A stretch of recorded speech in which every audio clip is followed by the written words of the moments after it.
तितली तूफान उड़ीसा के साहिली इलाकों में दस्तक देने के बाद मगरबी बंगाल की तरफ बढ़ गया है। तितली तूफान का असर आंध्र प्रदेश के जनूबी साहिली इलाकों में भी देखा जा रहा है। उड़ीसा में बारिश का सिलसिला शुरू हो चुका है। समुद्री इलाकों में मौजूद लोगों को महफूज मकामात पर पहुंचाया जा रहा है। एनडीआरएफ की टीम को किसी भी हंगामी सूरत हाल के लिए तैयार रखा गया है। उड़ीसा में स्कूलों में भी छुट्टी कर दी गई है।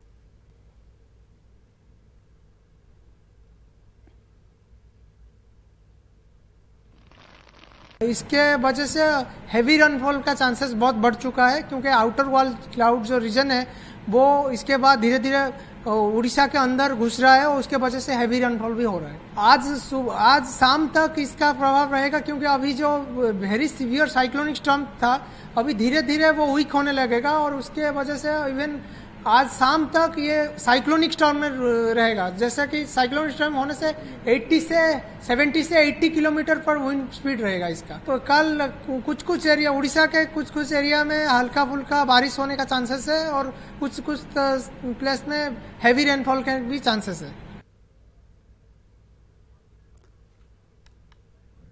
तो तितली तूफान उड़ीसा के साहिली इलाकों में दस्तक देने के बाद अब मगरबी बंगाल की तरफ बढ़ गया है, यानी उड़ीसा में अब इसका असर जो है वो धीरे धीरे कम होता हुआ दिखाई दे रहा है। सुबह के वक्त में इसका असर ज्यादा दिखाई दे रहा था। तूफान का असर अब आंध्र प्रदेश की जनूबी साहिली इलाकों में भी देखा जा रहा है। और अक्षय मिश्रा हमारे साथ मजीद अपडेट के साथ जुड़ चुके हैं पुरी से, उड़ीसा के पुरी से। अक्षय, इस वक्त आप पुरी में मौजूद हैं। तितली तूफान का असर कितना ओवरऑल उड़ीसा में देखा जा रहा है, क्योंकि मगरबी बंगाल की तरफ ये तितली तूफान जो है चल पड़ा है, लेकिन इस वक्त क्या कुछ हालात बने हुए, क्या बारिश अभी भी हो रही है?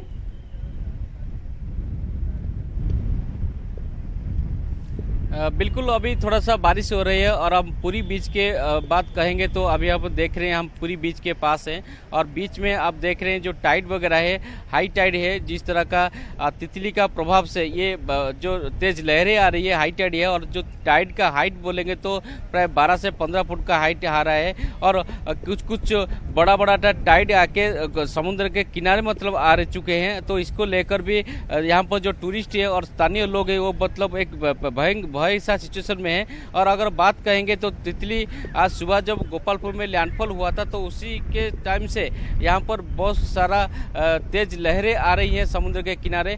और अगर टूरिस्ट की बात कहेंगे तो बहुत सारे टूरिस्ट भी आ चुके हैं समुद्र के किनारे। जो स्थिति अभी स्वाभाविक है, मगर जो समुद्र के अंदर बहुत सारा करंट है तो इसके लिए यहाँ पर भी जो लाइफ गार्ड वगैरह है वो पर्यटकों को मना कर रहे हैं समुद्र के अंदर जाने के लिए। तो आप देख रहे हैं पुरी का ये दृश्य है और स्थिति स्वाभाविक हो चुका है। बहुत सारा भीड़ भी आ चुके हैं पुरी में, तो लोग भी यहाँ चलते आ रहे हैं समुद्र को देखने के लिए, क्योंकि सबके मन में एक भय था कि तितली आएगा 120 स्पीड में आएगा तो कुछ ज्यादा नुकसान करेगा, लेकिन पुरी में ऐसा कुछ दिखने को नहीं मिला है। सिर्फ तेज हवा और बारिश को दिखना मिला है, लेकिन इतना बारिश नहीं, हवा नहीं मिला था। जो बारिश का स्पीड बोलेंगे तो 40 से 60 के स्पीड में अंदर हवा आ रहा था। अगर नुकसान के बारे में अगर बात करेंगे तो बहुत ज़्यादा भारी नुकसान हुआ है गोपालपुर में। जिस तरह का वो लैंडफॉल हुआ था उस समय स्पीड था 120 से 140 का स्पीड था, तो उसी समय वहाँ पर बहुत सारा नुकसान हुआ है, जैसे कि बहुत सारे पेड़ और बहुत सारा घर भी नुकसान हुआ है।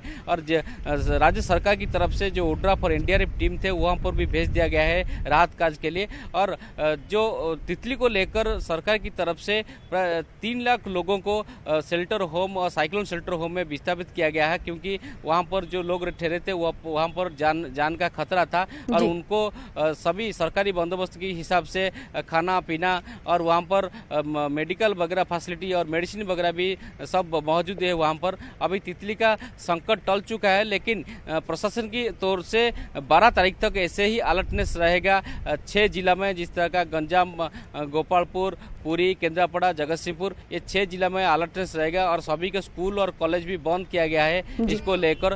तो रेलवे की परीक्षा भी बंद की गई है तितली को लेकर। तो अभी स्थिति स्वाभाविक हो चुका है और तितली को लेकर मुख्यमंत्री भी एक निर्देश दिए थे कि 0 कैजुअलिटी होना है। जिस तरह का फाइलिंग और रूट में जिस तरह का राज्य सरकार की तरफ से सारी व्यवस्था की गई थी और 0 कैजुअलिटी भी हुआ था, तो उसी हिसाब से व्यवस्था की गई थी और अभी सब कुछ नॉर्मल हो चुका है। लेकिन जो राहत कार्य अभी चल रहा है गोपालपुर में, जो कुछ नुकसान हुआ है, लेकिन इतना ज़्यादा फाइलिन की तरफ से जो नुकसान हुआ था इतना नुकसान हुआ है, कोई जानहानि का कोई खतरा भी नहीं है। अभी स्थिति स्वाभाविक है।